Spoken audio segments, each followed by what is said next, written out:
ये ईपीएफ छूट प्राप्त प्रतिष्ठानों के लिए बदले नियमों और नए माहौल पर एक फटाफट नजर है। तो देखिए, भारत में करीब 1300 कंपनियां हैं जिन्हें हम छूट प्राप्त प्रतिष्ठान कहते हैं। ये क्या करती हैं? ये अपने कर्मचारियों का प्रोविडेंट फंड यानी पीएफ खुद ही मैनेज करती हैं, बजाय सरकारी ईपीएफओ को भेजने के। पर बात यह है कि 2023 के नए छूट मैनुअल और कुछ हाल के बदलावों ने इन कंपनियों के लिए खेल के नियम काफी सख्त कर दिए हैं। तो पहली बात, नियम अब बहुत कड़े और पूरे देश में एक जैसे हो गए हैं। नए मैनुअल ने बिल्कुल साफ साफ प्रक्रियाएं तय कर दी हैं, मतलब अब कोई ढील या कंफ्यूजन की गुंजाइश नहीं है। और हाँ, ईपीएफओ अब डेटा के आधार पर ऑनलाइन नजर रख रहा है, तो लगातार चेकिंग चल रही है। कंपनियों पर यानी मालिकों पर पैसों का जोखिम काफी बढ़ गया है। देखिए, सबसे जरूरी बात, अगर कंपनी के ट्रस्ट को निवेश में कोई घाटा होता है या फिर वो ईपीएफओ जितनी ब्याज दर नहीं दे पाता, तो कंपनी को अपनी जेब से पैसा भरना पड़ेगा। और तो और कोर्ट के फैसलों ने पेंशन की देनदारी भी बढ़ा दी है। और जून-अगस्त 2024 से तो पैसा जमा करने में थोड़ी भी देर हुई ना, तो 1% महीने का नया जुर्माना है। ये काफी भारी पड़ सकता है। और आखिर में समझिए कि भविष्य में नियम और भी कड़े होने वाले हैं। जब सामाजिक सुरक्षा संहिता 2020 पूरी तरह से लागू होगी, तो ये पीएफ छूट जो है वो हमेशा के लिए नहीं रहेगी। ये एक तरह का रिन्यू होने वाला लाइसेंस बन जाएगी, जिसे पाने के लिए कंपनियों को बहुत कड़ी शर्तें पूरी करनी होंगी, जैसे कम से कम 500 सदस्य होना, 50 करोड़ का फंड होना। तो हाँ, कई मौजूदा कंपनियों के लिए इसे जारी रखना मुश्किल हो सकता है। तो कुल मिलाकर बात यह है कि इन छूट वाली कंपनियों के लिए अपना पीएफ ट्रस्ट चलाना अब पहले से कहीं ज्यादा मुश्किल, महंगा और जोखिम भरा हो गया है, और उन्हें लगातार बढ़ती सरकारी निगरानी और प्रदर्शन की उम्मीदों का सामना करना पड़ेगा।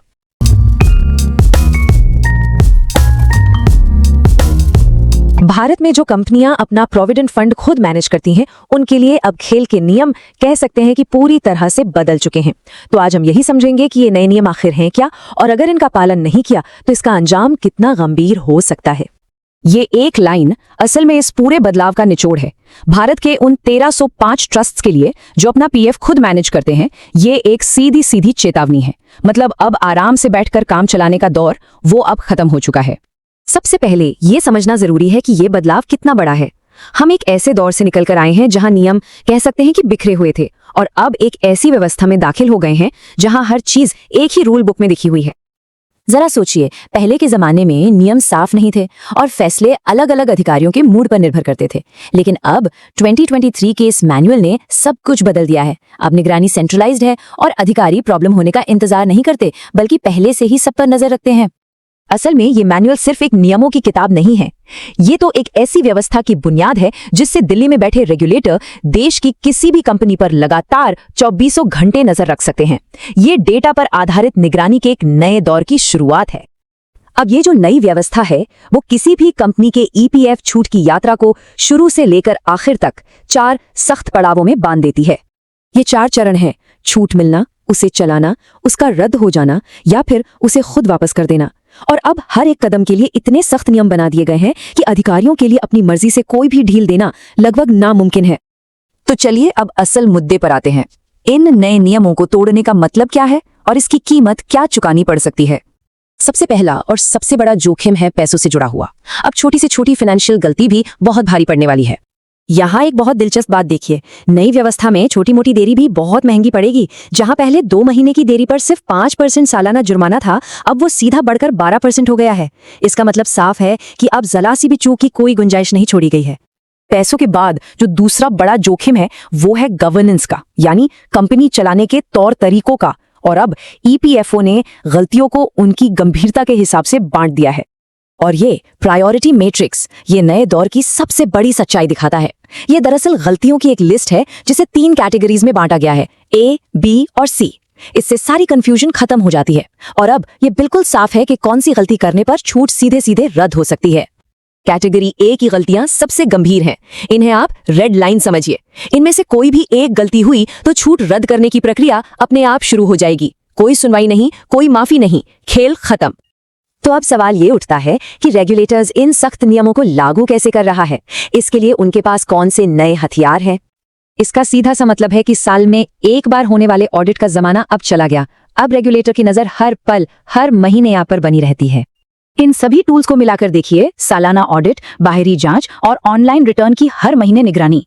इसका मतलब यह है कि ईपीएफओ के पास अब हर एक ट्रस्ट की पूरी कुंडली है। अब कुछ भी छिपाना लगभग नामुमकिन है। तो ये जो नया माहौल है, ये हर कंपनी को एक बुनियादी फैसला लेने पर मजबूर करता है।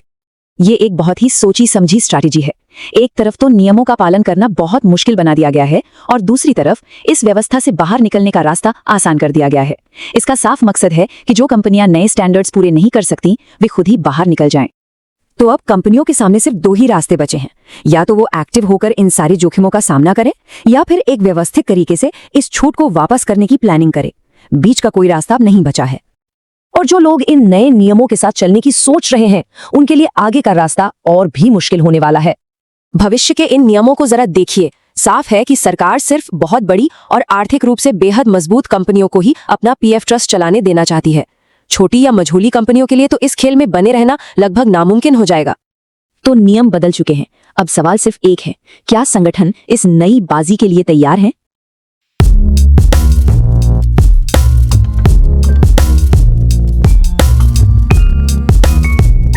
नमस्कार और इस खास विश्लेषण में आपका स्वागत है।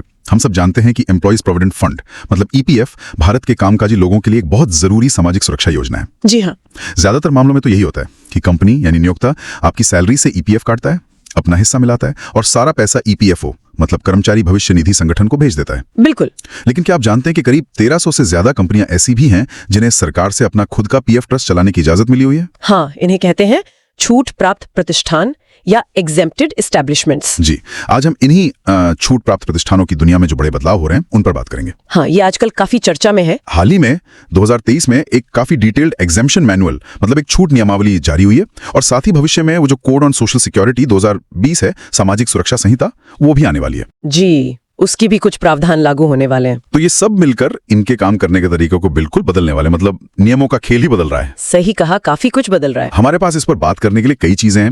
वो सरकारी मैनुअल है, कुछ एनालिसिस रिपोर्ट्स हैं और ईपीएफओ के जो नए सर्कुलर आए हैं वो भी हैं। हाँ, काफी सारा मटेरियल है समझने के लिए। तो आज का हमारा मिशन है कि ये जो नए नियम हैं, जो जोखिम बढ़ रहे हैं और जो कंपनियों को अपनी रणनीति बदलनी पड़ रही है, उसको गहराई से समझें। बिल्कुल। इन छूट वाली कंपनियां और उनके कर्मचारियों के लिए इस नए ज्यादा सख्त माहौल का आखिर मतलब क्या है, चलिए इसे खोलकर देखते हैं। तो सबसे पहले यह समझना जरूरी है कि ये जो नया मैनुअल आया, इसकी जरूरत पड़ी ही क्यों? पहले क्या दिक्कत थी? देखिए, पहले ईपीएफ छूट को संभालने का जो तरीका था वो बिखरे हुए सर्कुलर और निर्देशों पर आधारित था। मतलब कोई एक पक्की गाइडलाइन नहीं थी। अच्छा। तो इसका नतीजा ये होता था कि अलग अलग जो रीजनल ऑफिस थे ईपीएफओ के, वो नियमों को अपने अपने हिसाब से समझते थे और लागू करते थे। इसमें काफी अंतर आ जाता था। मतलब कंफ्यूजन रहता होगा। हाँ, काफी भ्रम की स्थिति थी। तो 2023 की ये जो नई नियमावली आई है, ये सिर्फ नियमों को एक जगह इकट्ठा करने की कोशिश नहीं है। तो फिर क्या है? ये असल में ईपीएफओ हेडक्वार्टर की एक सोची समझी रणनीति है जिससे वो कंट्रोल को अपने हाथ में मतलब सेंट्रलाइज कर रहे हैं। अच्छा, सेंट्रलाइजेशन। जी, इससे जो रीजनल ऑफिसर्स थे उनका अपने मन से फैसला लेने का जो स्कोप था वो कम हो गया है। इसका मेन मकसद है कि प्रोसेस सब जगह एक जैसा हो, अफसरों के लिए एक स्टैंडर्ड ट्रेनिंग गाइड हो और छूट से जुड़ा कोई भी फैसला लेना हो तो यही मैनुअल देखा जाए। तो मतलब अब सब कुछ ज्यादा सिस्टमैटिक होगा। सिस्टमैटिक तो होगा, पर साथ ही जैसा आपने कहा काफी सख्त भी हो गया है।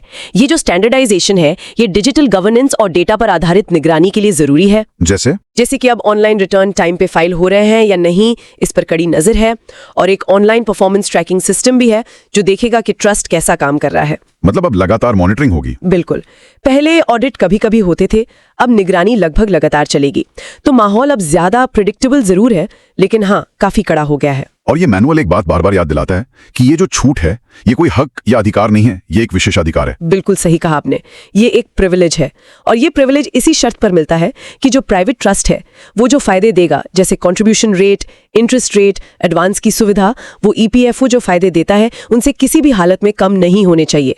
नॉट लेस फेवरेबल, ये शब्द इस्तेमाल हुआ है। मतलब कर्मचारी का हित सबसे ऊपर है। जी हाँ, कानून का पूरा फोकस कर्मचारी के हितों की सुरक्षा पर ही है। चलिए, अब ये जो छूट प्राप्त कंपनी है, इसकी पूरी लाइफ साइकिल को समझते हैं जैसा इस मैनुअल में बताया गया है। इसे 4 मेन स्टेज में बांटा गया है ना? हाँ, 4 मुख्य चरण है। पहला, छूट देना यानी ग्रांट। दूसरा, उसका रेगुलेशन और मैनेजमेंट। तीसरा, जरूरत पड़ने पर उसे कैंसिल करना यानी रद्दीकरण। और चौथा, जब कंपनी खुद ही उसे छोड़ना चाहे यानी सरेंडर। और हर स्टेज के लिए अब डिटेल्ड एसओपीज और फॉर्म्स वगैरह तय कर दिए गए हैं। जी हाँ, बिल्कुल, ताकि कोई कंफ्यूजन न रहे। सब कुछ साफ साफ लिखा है। तो पहला स्टेज, छूट हासिल करना। सुनने में आ रहा है कि ये अब बहुत मुश्किल हो गया है। हाँ, प्रक्रिया अब काफी कठोर और मल्टी लेवल हो गई है। आपको एप्लीकेशन के साथ बहुत सारे डॉक्यूमेंट्स देने पड़ते हैं, जैसे ट्रस्ट बनाने का जो कानूनी दस्तावेज है, ट्रस्ट डीड, और एक डिटेल्ड कंपैरिजन चार्ट भी देना होता है। ये दिखाने के लिए कि आप जो फायदे देंगे वो ईपीएफओ से कम नहीं है। और फिर ये एप्लीकेशन कहाँ जाती है? पहले रीजनल ऑफिस आरओ चेक करता है कि फायदे कम तो नहीं, फिर मामला जोनल ऑफिस जेडओ, फिर एक स्पेशल कमेटी ईईसी, फिर central board of trustees CBT, और आखिर में सरकार के पास जाता है। उसके बाद ही सरकारी गजेट में नोटिफिकेशन आता है। बाप रे, काफी लंबा प्रोसेस है। हाँ, तो इस क्लब में शामिल होना अब पहले से यकीनन ज्यादा मुश्किल है। अच्छा, मान लीजिए छूट मिल गई, तो अगला स्टेज आता है रेगुलेशन और मैनेजमेंट का। यहीं पर असली रोजमर्रा की चुनौतियां आती होंगी। बिल्कुल, छूट मिलने के बाद कंपनियों को करीब 31 शर्तें हैं जिनका लगातार पालन करना होता है। ये शर्तें ट्रस्ट चलाने के लगभग हर पहलू को कवर करती हैं, और कुछ खास फाइनेंशियल और ऑपरेशनल नियम हैं जिन पर अब बहुत कड़ी नजर रखी जा रही है। जैसे कि कौन से नियम सबसे अहम है? देखिए, सबसे पहला और जरूरी है कि कर्मचारियों और कंपनी का जो योगदान है वो टाइम पर ट्रस्ट में जमा हो जाना चाहिए। टाइम पर मतलब? हर महीने की 15 तारीख तक। इसमें देरी होने पर अब काफी सख्त पेनाल्टी है, जिसकी बात हम शायद बाद में करेंगे। ठीक है। और दूसरा, इन्वेस्टमेंट को लेकर बहुत अनुशासन चाहिए। सरकार जो इन्वेस्टमेंट पैटर्न बताती है उसी को सख्ती से फॉलो करना होता है। आप सीधे इक्विटी शेयरों में पैसा नहीं लगा सकते। अच्छा, तो कहाँ लगा सकते हैं? सिर्फ जो बड़े इंडेक्स हैं जैसे सेंसेक्स, निफ्टी 50, उनको ट्रैक करने वाले जो एक्सचेंज ट्रेडेड फंड्स यानी ईटीएफ्स होते हैं उन्हीं में निवेश कर सकते हैं। मकसद है कि रिस्क कम रहे। और कर्मचारियों के लिए क्या जिम्मेदारियां हैं ट्रस्ट की? कर्मचारियों को साल खत्म होने की 6 महीने के अंदर उनके खाते का पूरा स्टेटमेंट या पासबुक देना जरूरी है। ठीक है। और ट्रस्ट का जो बोर्ड ऑफ ट्रस्टीज होता है, जिसमें कर्मचारी प्रतिनिधि भी होते हैं, उसकी मीटिंग हर 3 महीने में होनी ही चाहिए। और ये भी बिल्कुल साफ है कि ट्रस्ट को चलाने का जो भी एडमिनिस्ट्रेटिव खर्चा है वो कंपनी यानी नियोक्ता उठाएगी। ये पैसा कर्मचारियों के फंड से नहीं काटा जा सकता। लेकिन शायद सबसे बड़ा नियम वो है जो कंपनी की देनदारी से जुड़ा है। हाँ, वो बहुत महत्वपूर्ण है। वो एक तरह का सेफ्टी नेट है कर्मचारियों के लिए। क्या है वो नियम? नियम ये है कि अगर किसी भी वजह से ट्रस्ट के इन्वेस्टमेंट से उतनी कमाई नहीं होती जितनी ब्याज दर ईपीएफओ ने उस साल के लिए घोषित की है, अच्छा, या फिर ट्रस्ट को कोई भी फाइनेंशियल नुकसान होता है, चाहे वो फ्रॉड से हो, मिसमैनेजमेंट से हो या गलत इन्वेस्टमेंट के फैसले से, तो कंपनी मतलब नियोक्ता कानूनी तौर पर अपनी जेब से उस कमी या नुकसान की भरपाई करने के लिए जिम्मेदार है। ये तो बहुत बड़ी जिम्मेदारी है। जी हाँ, ये एक सीधी और बहुत बड़ी जिम्मेदारी है जो नियोक्ता पर आती है। अच्छा, अगर ये सब शर्तें पूरी नहीं होती तो फिर आता है तीसरा स्टेज, कैंसिलेशन यानी रद्दीकरण।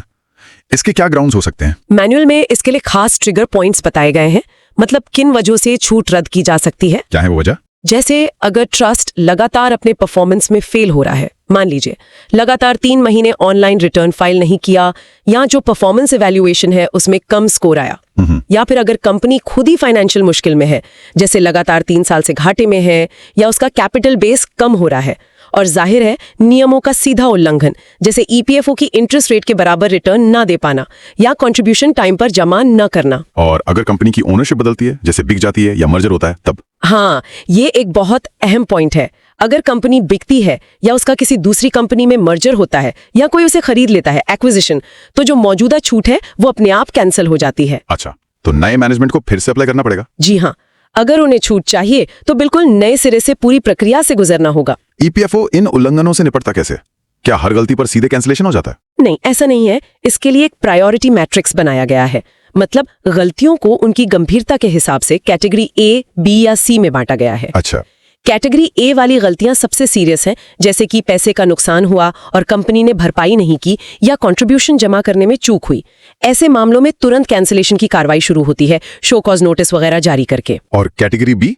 कैटेगरी बी वाली गलतियां थोड़ी कम गंभीर मानी जाती हैं, जैसे तिमाही बीओटी मीटिंग न करना या क्लेम सेटलमेंट में देरी करना। इनमें पहले सुधार का मौका दिया जाता है, लेकिन अगर गलती बार बार होती है तो फिर छूट रद्द की जा सकती है। समझ गया। और चौथा और आखिरी स्टेज है सरेंडर, जब कंपनी खुद ही छूट छोड़ना चाहे। हाँ, ये वॉलंटरी एग्जिट है, जब प्रतिष्ठान खुद ही अपनी मर्जी से छूट छोड़ना चाहता है। इसके लिए भी एक तय प्रक्रिया है। क्या करना होता है? बोर्ड ऑफ ट्रस्टीज का रेजोल्यूशन पास करना होता है, एप्लीकेशन देनी होती है, एक बाहरी ऑडिटर से अनिवार्य ऑडिट करवाना होता है, और फिर ट्रस्ट में जमा सारा पुराना पैसा, जिसे पास्ट एक्यूमुलेशंस कहते हैं, वो ईपीएफओ को ट्रांसफर करना होता है। इसमें भी कोई टाइम लिमिट है? हाँ, और वो काफी सख्त है। जो कैश पैसा है वो 10 दिन के अंदर, और जो सरकारी सिक्योरिटीज वगैरह है वो 30 दिन के अंदर ईपीएफओ को ट्रांसफर करनी होती हैं। तो इन चारों स्टेजेस को अगर हम देखें, छूट मिलना मुश्किल, उसे चलाना सख्त, गलती हुई तो रद्दीकरण का डर, और छोड़ने का रास्ता भी साफ लेकिन टाइम बाउंड। क्या आपको इसमें कोई पैटर्न या स्ट्रैटेजी नजर आती है ईपीएफओ की?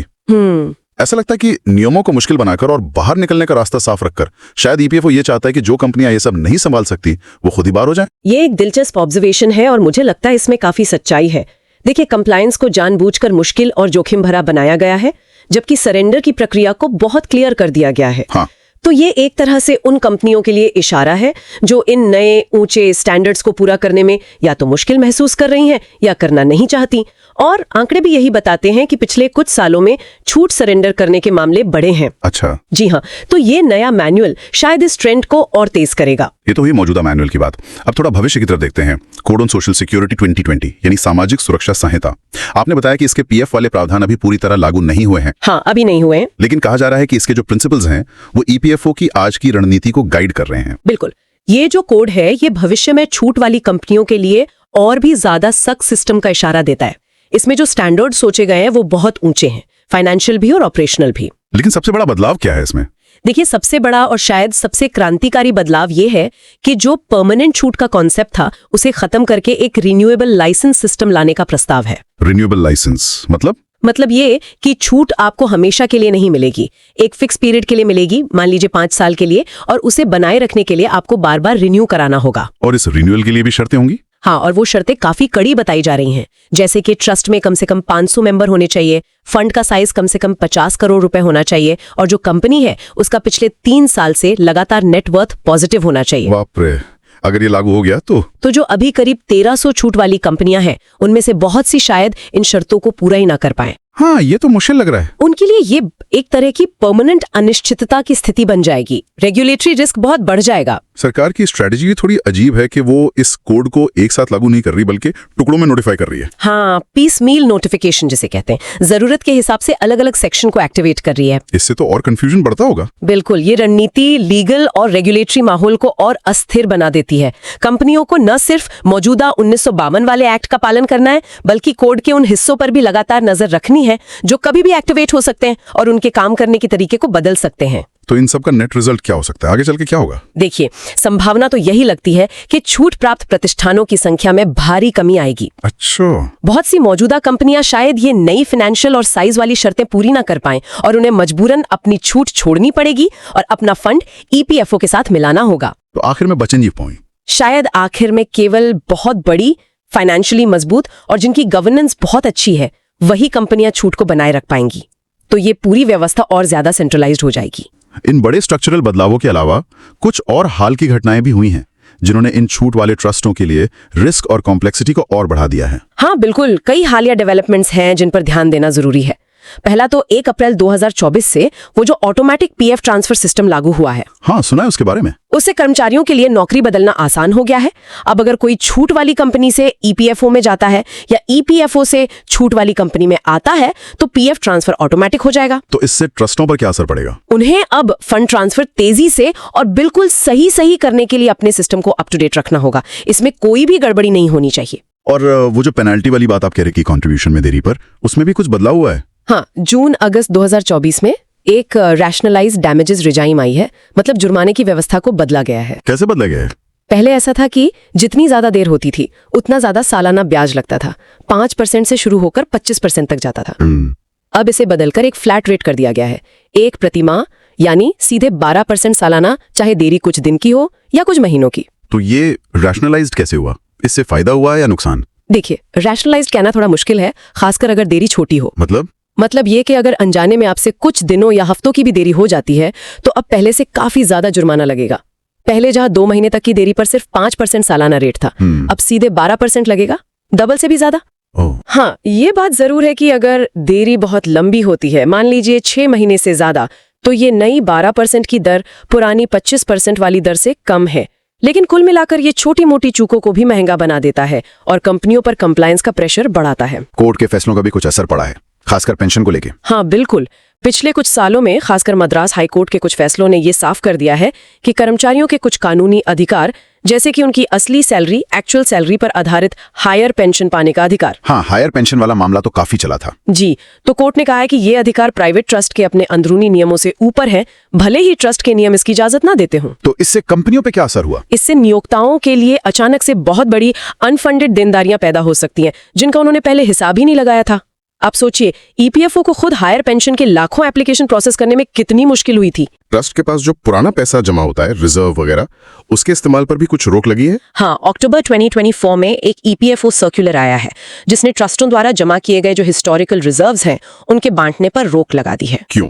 ईपीएफओ का तर्क है कि ये जो रिजर्व्स हैं ये सिर्फ अभी के मेंबर्स में बांटना गलत होगा, अनजस्ट एनरिचमेंट होगा, क्योंकि ये पैसा तो पुराने मेंबर्स के योगदान से भी बना हो सकता है। तो अब उन रिजर्व्स का क्या होगा? सर्कुलर कहता है कि अगर ट्रस्ट बंद होता है या उसकी छूट रद्द होती है तो ऐसा कोई भी सरप्लस पैसा ईपीएफओ को ट्रांसफर करना होगा।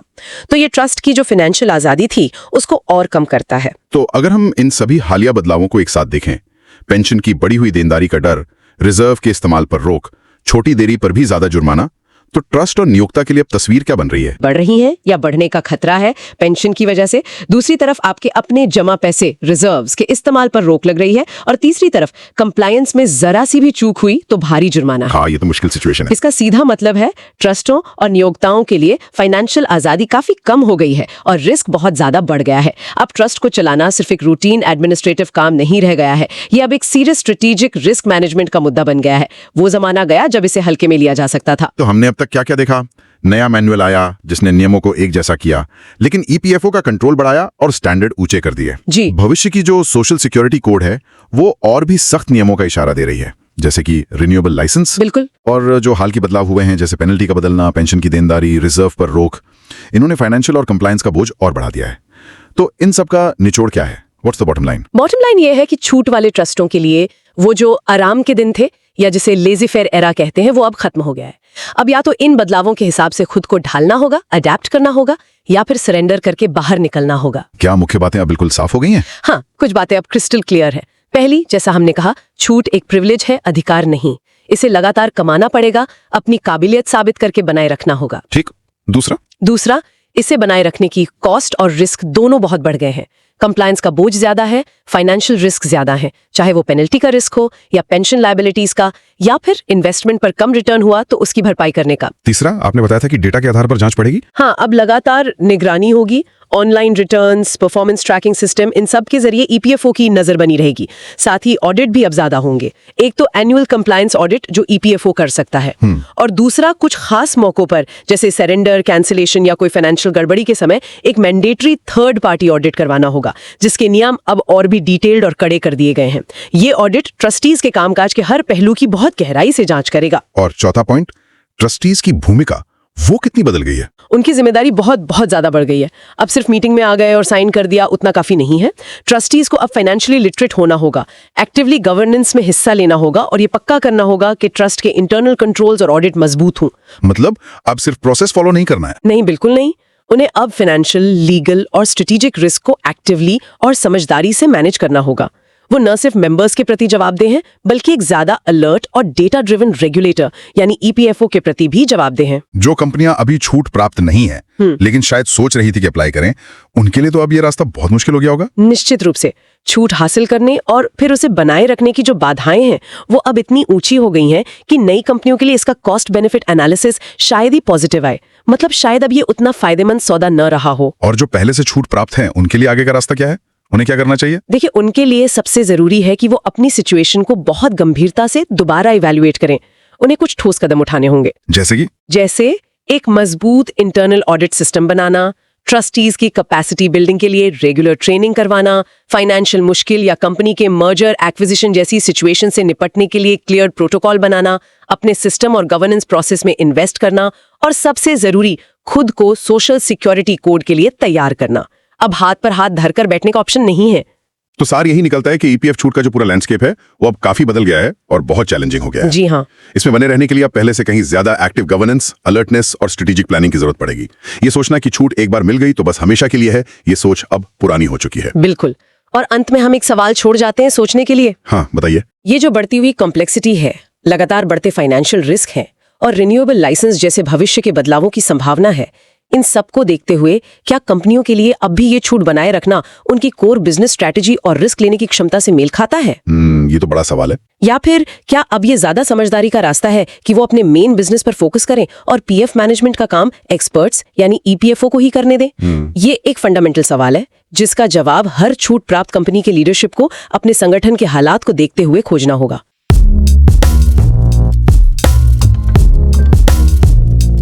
दी डिबेट में आपका स्वागत है। नमस्कार। आज हम बात कर रहे हैं कर्मचारी भविष्य निधि संगठन मतलब ईपीएफओ द्वारा 2023 में जारी किए गए नए छूट मैनुअल पर। ये मैनुअल उन कंपनियों या संस्थानों को नियंत्रित करता है जिन्हें अपने कर्मचारियों के प्रोविडेंट फंड पीएफ का प्रबंधन खुद करने की इजाजत है, जिन्हें हम छूट प्राप्त प्रतिष्ठान कहते हैं। हाँ, और ये कोई छोटी संख्या नहीं है। देश में जहां तक मुझे याद है करीब 1300 से ज्यादा ऐसे संस्थान हैं। बिल्कुल।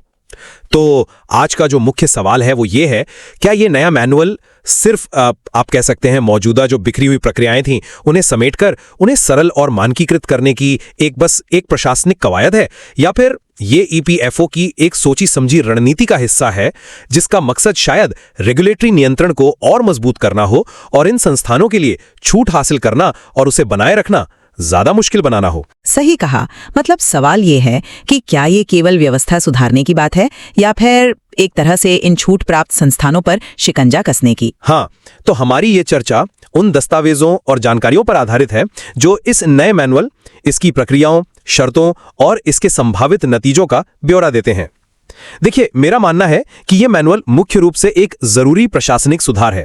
यह व्यवस्था में एकरूपता लाता है और सबसे जरूरी कर्मचारियों के हितों की बेहतर सुरक्षा सुनिश्चित करता है। और मेरा नजरिया इससे थोड़ा अलग है। मैं ये तर्क दूंगी कि ये मैनुअल असल में ईपीएफओ द्वारा नियंत्रण को सेंट्रलाइज करने और धीरे धीरे छूट की व्यवस्था को हतोत्साहित करने के एक बड़े रणनीतिक बदलाव का हिस्सा है। ठीक है, तो पहले मैं अपना पक्ष रखता हूं। देखिए, मेरे नजरिए से तो इस नए मैनुअल की जरूरत बिल्कुल साफ थी। सालों से क्या हो रहा था कि छूट देने और उसे रेगुलेट करने का काम अलग अलग बिखरे हुए सर्कुलरों के आधार पर चल रहा था। नतीजा हम सबने देखा, देश भर के अलग अलग रीजनल ऑफिस अपने अपने तरीके से नियमों की व्याख्या कर रहे थे और उन्हें लागू कर रहे थे। इससे काफी कह सकते हैं भ्रम और असमानता पैदा हो रही थी। हाँ, वो तो था। तो इस मैनुअल का जो घोषित उद्देश्य है वो यही है कि प्रक्रियाओं में एक रूपता लाई जाए, ईपीएफओ अधिकारियों के लिए ये एक पक्का ट्रेनिंग रिसोर्स बने और छूट से जुड़े हर फैसले के लिए ये एक मुख्य संदर्भ दस्तावेज की तरह काम करे। मेरे हिसाब से ये बहुत ही जरूरी कदम था। एक रूपता की जरूरत तो थी, हाँ, इसमें कोई दो राय नहीं। लेकिन सवाल ये है कि एक रूपता किस कीमत पर लाई जा रही है। नहीं, पहले मेरी बात पूरी होने दें। देखिए, ये मैनुअल छूट देने, उसे रेगुलेट करने और मैनेज करने, यहां तक कि उसे रद्द करने या संस्थान द्वारा खुद ही छोड़ देने, मतलब छूट के पूरे जीवन चक्र के हर पड़ाव के लिए विस्तृत मानक संचालन प्रक्रियाएं, जिन्हें हम एसओपीज कहते हैं, और तय फॉर्म मुहैया कराता है। इससे आप कह सकते हैं अस्पष्टता खत्म होती है, प्रक्रियाओं में एक स्टैंडर्ड आता है और सबसे अहम बात, इसका पूरा फोकस कर्मचारी हितों पर है। ये बार बार इस बात पर जोर देता है कि छूट प्राप्त संस्थान जो लाभ अपने कर्मचारियों को दे रहे हैं वे ईपीएफओ द्वारा दिए जाने वाले लाभों से कम अनुकूल नहीं होने चाहिए। मैनुअल साफ कहता है, और यह बहुत महत्वपूर्ण है, कानून के दिल में कर्मचारी है और उसके हित सबसे ऊपर हैं। इसके अलावा आप देखिए, ऑनलाइन रिटर्न फाइलिंग है, एक नया ऑनलाइन अंक आधारित प्रदर्शन मूल्यांकन करता यानी online score based performance assessor है, और अनिवार्य ऑडिट जिसमें कंप्लायंस ऑडिट और थर्ड पार्टी ऑडिट दोनों शामिल हैं। इन जैसे उपायों से निगरानी बढ़ी है, पारदर्शिता आई है। इससे जाहिर है कर्मचारियों के पैसे की बेहतर सुरक्षा सुनिश्चित होती है। तो मेरे हिसाब से ये व्यवस्था को सुधारने वाला एक जरूरी सकारात्मक प्रशासनिक कदम है। आपकी बातें सुनने में तो तार्किक लगती हैं, लेकिन मैं इसे बिल्कुल अलग चश्मे से देख रही हूँ। मेरे लिए ये सिर्फ प्रक्रियाओं को एक किताब में लिख देना भर नहीं है। ये ईपीएफओ की एक सोची समझी एक रणनीतिक चाल है, ताकि सारा नियंत्रण सेंट्रलाइज हो जाए और रीजनल ऑफिसों की जो अपनी समझ या विवेक से फैसले लेने की गुंजाइश थी वो खत्म हो जाए। आप जिसे मानकीकरण कह रहे हैं, उसका नतीजा असल में केंद्रीकरण है। और देखिए ना, ये मैनुअल संस्थानों पर अनुपालन का बोझ और प्रशासनिक खर्च काफी ज्यादा बढ़ा देता है। जरा सोचिए, परिशिष्ट ए के पैरा 27 ए में दी गई वो 31 सख्त शर्तें, फिर नियमों के उल्लंघन का वर्गीकरण श्रेणी ए, बी, सी में, और एक प्राथमिकता मैट्रिक्स के तहत तय किए गए कठोर नतीजे। खासकर श्रेणी ए के उल्लंघन पर तुरंत छूट रद्द करने की कार्यवाही शुरू करने की बात, ये सब मिलकर छूट को बनाए रखना, आप समझ रही हैं, बेहद जोखिम भरा बना देते हैं। ये महज प्रक्रिया नहीं है, ये तो एक तरह से तलवार लटकाने जैसा है। फिर जून-अगस्त 2024 से लागू हुई नई तर्कसंगत क्षति व्यवस्था, रैशनलाइज्ड डैमेजेस रिजीम, उसको देखिए। इसके तहत अगर कंट्रीब्यूशन जमा करने में छोटी मोटी देरी भी हो जाती है तो उस पर लगने वाला जुर्माना 1% प्रति माह काफी बढ़ा दिया गया है। पहले ऐसा नहीं था। साथ ही ऊंची पेंशन देनदारियों पर जो अदालती फैसले आए हैं, जैसे मद्रास हाईकोर्ट का फैसला, उन्होंने नियोक्ताओं पर वित्तीय जोखिम और देनदारियों का बोझ और बढ़ा दिया है। तो ये सिर्फ प्रशासनिक सरलीकरण नहीं है, ये तो सीधे सीधे वित्तीय दबाव बढ़ा रहा है। और एक और दिलचस्प पैटर्न देखिए, एक तरफ तो अनुपालन को इतना कठिन बना दिया गया है, मैनुअल के अध्याय 3 और 4 में साफ दिखता है, और दूसरी तरफ अगर कोई संस्थान खुद ही छूट छोड़ना चाहे तो उसकी प्रक्रिया अध्याय 5 में को औपचारिक और आसान बना दिया गया है। ये क्या दिखाता है? ये बाहर निकलने के लिए एक रणनीतिक प्रेशर वॉल बनाने जैसा है। मतलब मुश्किलों से तंग आकर खुद ही निकल जाओ। ये साफ तौर पर छूट को हतोत्साहित करने की रणनीति नजर आती है। आखिर में भले ही सामाजिक सुरक्षा संहिता 2020 अभी पूरी तरह से लागू नहीं हुई है, लेकिन उसके जो सख्त सिद्धांत हैं, जैसे छूट के लिए भविष्य में ज्यादा ऊंची सीमाएं तय करना, 500 कर्मचारी, 50 करोड़ का कॉर्पस फंड वगैरह, वो ईपीएफओ की मौजूदा रणनीति पर असर डाल रहे हैं, ऐसा लगता है। ये एक तरह की स्थायी संक्रमण वाली स्थिति बना रहा है जहां नियमों को लेकर अनिश्चितता बनी रहती है। ये सब इशारा करता है कि ईपीएफओ का असल मकसद शायद छूट प्राप्त संस्थानों की संख्या को धीरे धीरे कम करना है। तो मेरे विचार में ये प्रशासनिक सुधार का मुखौटा पहने एक बड़ा रणनीतिक बदलाव है। आपने कई अहम मुद्दे उठाए हैं। चलिए पहले मानीकरण के असली उद्देश्य पर ही बात कर लेते हैं। मैं ये मानता हूं कि मानीकरण से रीजनल ऑफिसों का विवेक या कह लीजिए मनमानी कम होती है, लेकिन क्या इसका मुख्य उद्देश्य निष्पक्षता और स्थिरता लाना नहीं है? ये सुनिश्चित करना कि पूरे देश में सभी संस्थानों और कर्मचारियों के साथ एक जैसा व्यवहार हो। वो जो क्षेत्रीय विसंगतियां थी पहले उन्हें खत्म किया जाए। क्या इसमें कुछ गलत है? मुझे तो लगता है कि ये कुशल डिजिटल प्रशासन और डेटा पर आधारित निगरानी के लिए भी एक जरूरी शर्त है, जिससे आखिरकार कर्मचारियों के हितों की ही बेहतर सुरक्षा होती है। जैसा मैंने पहले कहा भी, ये सुनिश्चित करता है कि कम अनुकूल नहीं वाला जो सिद्धांत है वो लगातार और एक समान तरीके से लागू हो। ये तो पारदर्शिता और जवाबदेही बढ़ाने वाला कदम है ना। स्थिरता जरूरी है एडवोकेट जी, मैं इससे इनकार नहीं कर रही, लेकिन सवाल हमेशा कीमत का होता है ना। मानकीकरण जिस तरह इस मैनुअल में लागू किया गया है वो मुझे लगता है केंद्रीकरण का हथियार बन गया है। इसका मकसद सिर्फ स्पष्टता लाना नहीं, बल्कि रीजनल ऑफिसों की आजादी छीनकर सारी ताकत ईपीएफओ मुख्यालय के हाथों में केंद्रित करना लगता है। नतीजा, सिस्टम कम लचीला हो जाता है। संस्थानों के लिए ये सिर्फ प्रक्रिया को साफ नहीं करता, बल्कि नियामक घर्षण, मतलब नियमों के पालन में आने वाली रुकावटें और दिक्कतें और प्रशासनिक लागत दोनों बढ़ाता है। आप पारदर्शिता की बात करते हैं, बिल्कुल सही, लेकिन क्या ये जरूरत से ज्यादा सख्ती की कीमत पर नहीं आ रही?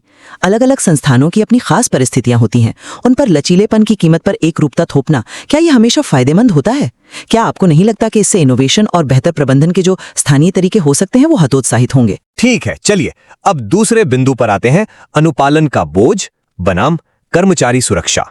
आप कह रहे हैं कि बोझ बहुत बढ़ गया है, लेकिन क्या ये सख्त जरूरतें जैसे 31 शर्तें हैं, अनिवार्य ऑडिट हैं, ऑनलाइन निगरानी है और फॉर्म RM6 ऑडिट जो थर्ड पार्टी ऑडिटर करता है, उसका दायरा बढ़ाया गया है? क्या ये सब ये सुनिश्चित करने के लिए जरूरी नहीं है कि संस्थान अपने ट्रस्ट का प्रबंधन जिम्मेदारी से करे और कर्मचारियों की रिटायरमेंट की बचत सुरक्षित रहे? जरा सोचिए, शर्त 28 क्या कहती है कि अगर ट्रस्ट को कोई भी नुकसान होता है तो नियोक्ता को उसकी पूरी भरपाई करनी होगी। शर्त 7 कहती है कि ब्याज दर ईपीएफओ की दर से कम नहीं हो सकती। ये सब तो कर्मचारियों के लिए एक तरह से सुरक्षा कवच है। यहां तक कि अगर कोई कंपनी लगातार 3 साल घाटे में रहती है, शर्त 25, या उसका विलय या अधिकरण होता है, शर्त 29, तो छूट रद्द करने की प्रक्रिया शुरू हो जाती है। ये भी तो आखिर कर्मचारियों को बचाने के ही उपाय हैं। क्या इन्हें हम सिर्फ बोझ कहें या फिर ये जरूरी सुरक्षा जाल है? देखिए, कर्मचारी सुरक्षा सबसे ऊपर है, इस पे कोई बहस नहीं कर सकती मैं, लेकिन संतुलन साधना भी उतना ही जरूरी है। अनुपालन की लागत, उसकी जटिलता और उससे जुड़े जोखिम वो नाटकीय रूप से बढ़ गए हैं। वो प्राथमिकता मैट्रिक्स जो असल में उल्लंघनों की गंभीरता के हिसाब से सजा तय करने का एक सिस्टम है, और उसमें भी खासकर श्रेणी ए के उल्लंघन पर तुरंत छूट रद्द करने की धमकी, ये जरूरत से ज्यादा कठोर लगता है। इससे संस्थानों पर, आप समझ सकती हैं, लगातार एक दबाव बना रहता है। ये सक्रिय महंगे रिस्क मैनेजमेंट की मांग करता है। अब मान लीजिए एक अच्छी खासी ठीक ठाक चल रही कंपनी है, लेकिन उसके पास इतने संसाधन नहीं है कि वो इस तरह का महंगा रिस्क मैनेजमेंट सिस्टम लागू कर सके, तो उसका क्या होगा? आपने जून अगस्त 2024 की नई क्षति व्यवस्था का जिक्र तो किया, लेकिन उसकी गंभीरता पर शायद कमजोर दिया। पहले जहां छोटी मोटी देरी पर साल का 5% तक जुर्माना लगता था, अब वो हर महीने 1% यानी सालाना 12% हो गया है कम अवधि की चूक के लिए। ये बहुत बड़ी बढ़ोतरी है। इसके अलावा अनिवार्य थर्ड पार्टी ऑडिट TPA की बढ़ी हुई भूमिका, खासकर नए फॉर्म RM6 के साथ, वो लागत भी बढ़ाती है और जांच का दायरा भी। ये सिर्फ सुरक्षा नहीं है, ये कई संस्थानों के लिए शायद हद से ज्यादा बोझिल होता जा रहा है। क्या ये वाकई संतुलन है? आपका ये बोझ वाला तर्क मुझे तीसरे बिंदु पर लाता है, यानी छूट छोड़ने की प्रक्रिया, समर्पण और सामाजिक सुरक्षा संहिता का प्रभाव। देखिए, मैनुअल में छूट छोड़ने के लिए एक साफ और औपचारिक प्रक्रिया दी गई है, अध्याय 5 में। तो जो संस्थान इन ऊंचे मानकों को पूरा नहीं कर सकते हैं या नहीं करना चाहते हैं, उनके लिए बाहर निकलने का एक व्यवस्थित रास्ता होना, क्या ये गलत है? इससे कम से कम ये तो सुनिश्चित होता है कि कर्मचारियों का पैसा बिना किसी दिक्कत के ईपीएफओ के पास ट्रांसफर हो जाए। जहां तक सामाजिक सुरक्षा संहिता 2020 की बात है, देखिए ये मैनुअल तो मौजूदा ईपीएफ और एमपी अधिनियम 1952 के तहत काम कर रहा है। सामाजिक सुरक्षा संहिता एक अलग भविष्य का कानून है जो अभी पूरी तरह से लागू भी नहीं हुआ है। हम आज के मैनुअल को भविष्य के एक ऐसे कानून के संभावित प्रभावों के आधार पर कैसे आंक सकते हैं जिसका पूरा स्वरूप और असर अभी साफ ही नहीं है। यहीं पर मैं आपसे पूरी तरह असहमत हूं एडवोकेट जी। आप इन दोनों चीजों को अलग अलग देख रहे हैं, जबकि मेरे हिसाब से ये पूरी तरह जुड़े हुए हैं। एक तरफ अनुपालन को जानबूझकर मुश्किल बनाना और दूसरी तरफ छूट छोड़ने की प्रक्रिया को आसान और औपचारिक बनाना, ये महज संयोग नहीं हो सकता। ये एक सोची समझी रणनीति लगती है ताकि संस्थान खुद ही बाहर निकलने का रास्ता चुन ले। आप कहते हैं कि सामाजिक सुरक्षा संहिता 2020 पूरी तरह लागू नहीं हुई है। बिल्कुल सही कहा आपने, लेकिन उसके प्रावधानों को ऐसा लगता है टुकड़ों में अधिसूचना के जरिए इस्तेमाल में लाया जा रहा है और भविष्य के लिए जो ज्यादा सख्त सीमाएं तय की गई हैं, जैसे छूट के लिए कम से कम 500 कर्मचारी होना या ट्रस्ट के पास कम से कम 50 करोड़ का कॉर्पस होना और कंपनी का नेटवर्थ पॉजिटिव होना, ये सब साफ इशारा करते हैं कि ईपीएफओ पहले से ही छूट वाली व्यवस्था को सिकुड़ने की दिशा में काम कर रहा है। ये एक स्थायी संक्रमण की स्थिति पैदा करता है जहां नियमों को लेकर लगातार अनिश्चितता बनी रहती है और जोखिम बढ़ जाता है। संस्थान सिर्फ 1952 के अधिनियम के भरोसे नहीं बैठ सकते, उन्हें लगातार बदलते नियमों और इशारों के प्रति चौकन्ना रहना पड़ता है। ये पूरी कवायद मुझे तो लगता है छूट के विकल्प को कम आकर्षक और कम व्यवहार्य बनाने के लिए ही डिजाइन की गई है। तो संक्षेप में अगर मैं अपनी बात रखूं, मेरा मानना है कि 2023 का ये मैनुअल ईपीएफओ छूट प्रणाली के प्रशासन में एक बहुत महत्वपूर्ण और सकारात्मक बदलाव है। ये जरूरी स्पष्टता लाता है, एकरूपता लाता है और मजबूत निगरानी लाता है। ये सुनिश्चित करता है कि छूट का जो विशेषाधिकार संस्थानों को मिला है उसका इस्तेमाल जिम्मेदारी से हो और सबसे जरूरी जरियों के हितों को सबसे ऊपर रखा जाए। ये पहले की जो बिखरी हुई व्यवस्था थी उसको सुव्यवस्थित करने और उसे आज के डिजिटल युग के अनुकूल बनाने का एक जरूरी प्रयास है। और मेरा सारांश ये है कि ये मैनुअल सिर्फ एक प्रशासनिक फेरबदल से कहीं ज्यादा है। ये ईपीएफओ द्वारा नियंत्रण को मजबूत करने, छूट प्राप्त संस्थानों पर लागत और जोखिम का बोझ डालने और आखिरकार छूट के विकल्प को ही कम व्यवहार्य और कम आकर्षक बनाने के लिए एक रणनीतिक बदलाव का प्रतीक है। ये सिर्फ नियमों को एक जगह लिखना नहीं है, बल्कि छूट प्रणाली के भविष्य को एक खास दिशा देने और शायद उसे छोटा करने का एक सोचा समझा प्रयास लगता है मुझे। निश्चित रूप से ये तो साफ है कि इस नए नियामक ढांचे के इरादे और इसके असर की व्याख्या अलग अलग नजरियों से की जा सकती है। ये संस्थानों और रेगुलेटर दोनों के लिए ही जटिल चुनौतियां और शायद नए अवसर भी पेश करता है। इस पर जाहिर है बहस जारी रहेगी। बिल्कुल, और ये एक लगातार विकसित होता हुआ मामला है। आज हमने जो चर्चा की वो तो सिर्फ आप कह सकती हैं सतह को ही छूती है। स्रोत सामग्री में इस विषय की और भी कई परतें हैं, कई जटिलताएं हैं और समय ही बताएगा कि इन बदलावों का जमीनी स्तर पर क्या और कितना असर होता है।